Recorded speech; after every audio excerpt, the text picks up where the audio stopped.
see that part of my children. We moved, my mom's right here, and my sister married a man who's Muslim. So we have a big blended family. I'm Catholic, and my brother's Lutheran. So we have like a very big, and when we all come together, it's not nothing. I mean, my kids were exposed to everything. They see no color. But saying that, see no color, which a lot of people here say, like they would say to me, oh, I don't see color when I see your daughter. Well, you should, because that is part of who she is. And my daughter heard growing up, I'm so excited to be here because I'm doing Martin Luther King Day, which I started when my kids were younger at St. Mary's. Our kids went there till 8th grade, and they asked me to come back and do Martin Luther King Day. So we're trying just to change like the culture as far as like our kids here do not see any culture or any really color until they go to college. And then they're shocked, they're like, oh my gosh, my daughter who was biracial and she looks black, she went to college, she's like, Mom, there's a party down here that's white and a party down here that's black. She goes, I'm running between the two, and I'm like, why are we not all together? I mean, she didn't have any problems growing up here. She didn't have problems, and my son had some problems being, like they called him snowflake cherry, which was kind of a racial term for him, and they would call him different things, and they would tell jokes in front of my kids, and they're like, well, you're not that kind of black. That's what they would say to him. Yeah, so I'm really wanting to change the culture in our schools here, because the kids need to have verbiage to say, that's not okay. My little daughter, my two children that are white, they have heard jokes in front of themselves, and they're like, well, that's my sister or brother you're talking about. I mean, they would use the N-word around her, because kids call each other that, and be very flippant about it. And they're like, well, we don't mean you, Morgan. Well, you are meaning me. So I'm really wanting, and I'm hoping you guys can answer this question as far as, sorry I'm taking so long, is like what should kids say? Because, we can't change that there right now is not a lot of diversity in the schools. So, but the kids still have these terms, and I want to shut it down. I want to give the kids the tools that say these jokes are not okay.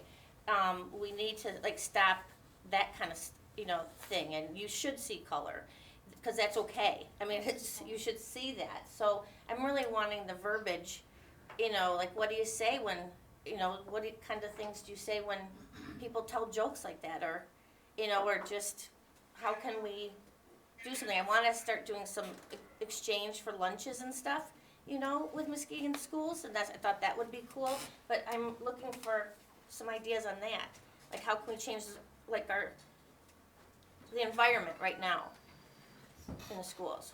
Not right now. Okay, I don't have an answer, but have you talked to the school board at all? I have not yet. So I've been working at St. Mary's right now with the principal and our priests and stuff, so we're trying really hard to change that. And then I was going to go to Spring Lake. That's where my kids go. So I'm going to go to the school board.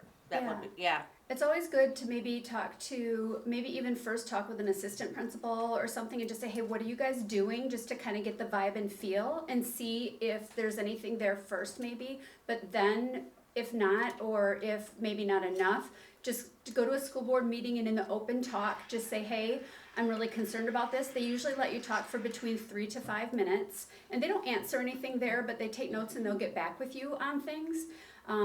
And so that's always a good starting point, just to get your voice heard and try to, see what there is.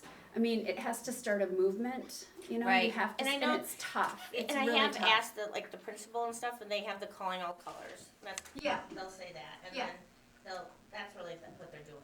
That's kind of what they're doing right now. Yeah. So. I mean, it's not enough. I know my son, who's 16, Snapchats and gets back and forth with a lot of his friends, And I noticed on some of their stuff, because I check his phone all the time, because that's a rule. His phone is a privilege, and it's not his, it's mine that he gets to use sometimes, most of the time, but whatever. And every now and then, let's be real, right? Every now and then, you know, I see that they're calling each other the N-word. And I'm like, dude, that is so not okay. And he's like, well, we don't mean it that way. We mean it like friend. And I'm like, I don't care. This needs to stop. Because it is simply not okay. It is a word with negative connotations. Find something else. And they have, or he's blocked it or something, I don't know. You know, you don't know. But you just have to keep telling them, it's not okay. You know, not under this roof, not with these rules. And this is my phone, not yours, you can't do it. Or whatever. I mean, that's what, do you have anything more you want to say, or either of you? I'm not. Go ahead. No, please go ahead. Well, my kids are in I have 3 kids, but one in kindergarten and one in 2nd grade, and they even came home with a story. They were like, this is the thumb, this is the pointer, this is the middle finger, this is the pinky, and this is the Chinese middle finger, or something like that. And kindergarten and 2nd grade, they don't even understand, like, why that's bad. And so I think you have to really have relevant conversations based on age too. Oh, yeah. But I think it's about, are you saying something that's kind and then educating, and then, like she said too, if there's a negative background behind that word, then it can never be a kind word. And so, and then just not using it and understanding that. So I had to have a really different conversation because they were in kindergarten and 2nd grade, but just keep pushing, because I think that's Can I great. say something? You just talk, excuse me, I understand. I don't know your name, but I don't, it's weird, because I don't see color either. Everybody, to me, it's the same, it doesn't matter. Well, I came to find out that my dad he's passed away now, but my dad worked for UPS. He did like some black people, but other people he didn't, and I don't know why, I didn't know why for a long time. And I found out later that my dad was racism. And I'm like, are you kidding me? So I called my sister up one day and I said to her, I said, why aren't we that way? Why aren't we racist or whatever, you know? And this was when I was a little younger. And my sister goes, because we didn't grow up with our dad. I grew up in, my mom died when I was 12. And my dad and my sister worked all the time, so I really wasn't in that kind of a group. But it makes, like, today it does make me feel bad because there is so many cultures that are integrated together, you know, through marriage or whatever, and like you said, West Michigan does not have that stuff. And it, like I can go up to anybody and it doesn't bother me. I mean, I don't really see, you're just a person, you're not a word, you're not a color, you're a person. And just a quick comment here. These kids, you know, I'm not sure what the answer is, but they are going to go off to college, they're going to get jobs, they're going to work with people who don't look like them, they're going to have bosses with people who don't look like them, and they're not going to have the slightest idea of what to do. What are they going to do if they walk into a job and their boss is Filipino and they're used to making jokes about that? Right. Their world does change. So, and that's what I share with when I speak with, and I'm not talking a lot right here, but I give talks all over the country, and this is part of it sometimes, and that's the message that I send. You send your kid from, you know, I went to Reese Puffer High School, they haven't seen a lot of diversity there, then they go to work in Atlanta or DC, or they go to work in Germany.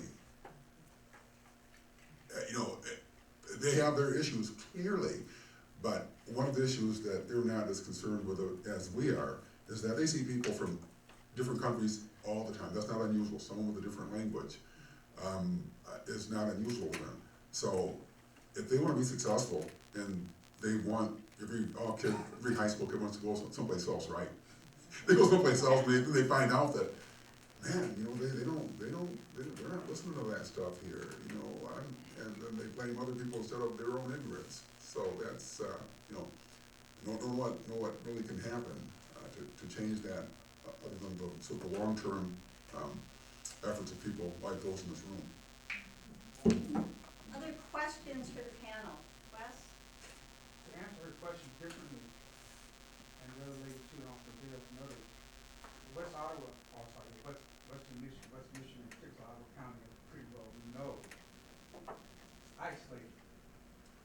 And the isolation comes from, like what Charlene was saying, I was out in California for years, and I saw that myself, you know, the different racial ethnic groups all over the world. And here is white on white, is white all around white. Across the bridge, I find as the other saying when he left, I'm from Minneapolis. And coming here was like saying, wow, you know, how far back are they? And how progressive some people here, as far as doing and others are trying to do. Oh, the school system's not going to be your friend. You're going to have to do, possibly, or network now have to help you with that.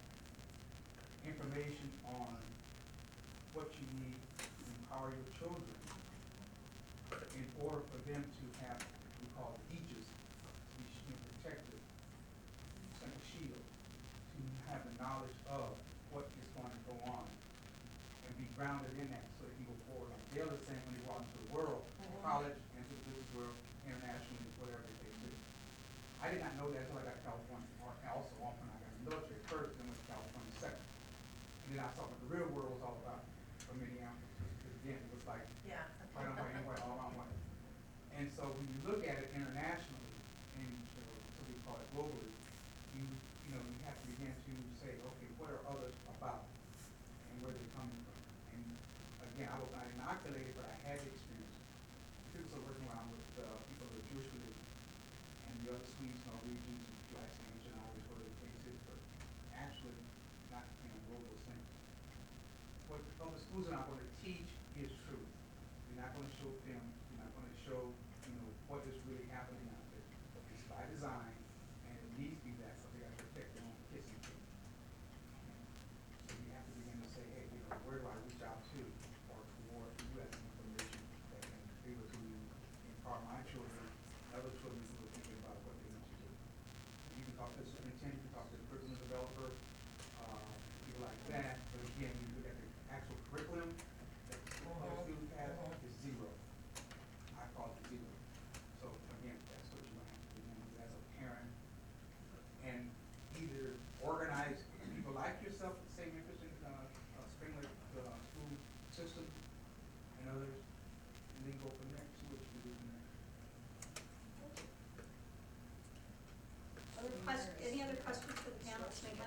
I just was wondering if you guys could just really explain the cultural immersion across the bridge, like what you're doing, where you're going, maybe some participants in that process, because I feel like that would give a lot of people a better idea of what it is. Do you want me to speak to that? Go ahead. Okay. So